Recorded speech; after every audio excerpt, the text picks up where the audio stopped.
Deuxième séance plénière de la première session extraordinaire de l'année 2023 ce mardi. La représentation nationale a examiné et adopté un projet de loi en présence du ministre en charge de la Santé.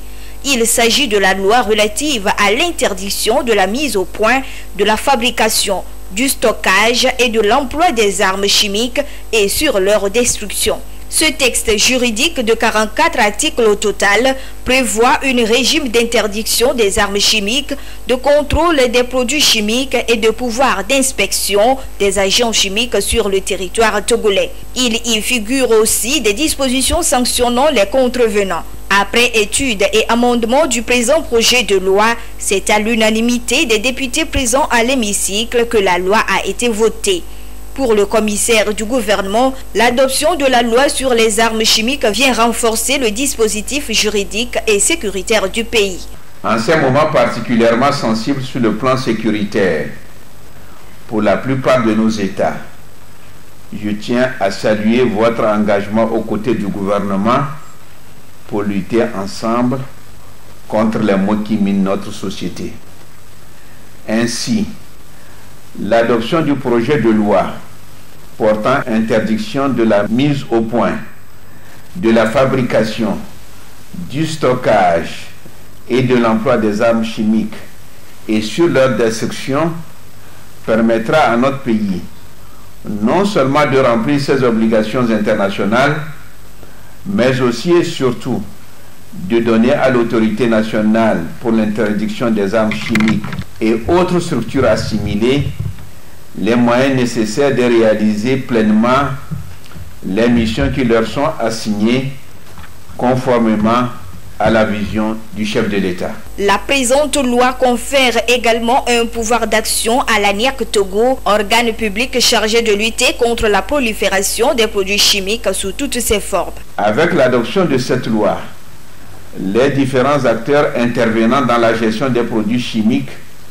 notamment l'ANIAC Togo, les primo-intervenants, sapeurs-pompiers, forces de défense et de sécurité et industriels notamment, disposant de cette loi particulière dont pourrait se réjouir le juge, peuvent maîtriser au mieux les incidents chimiques.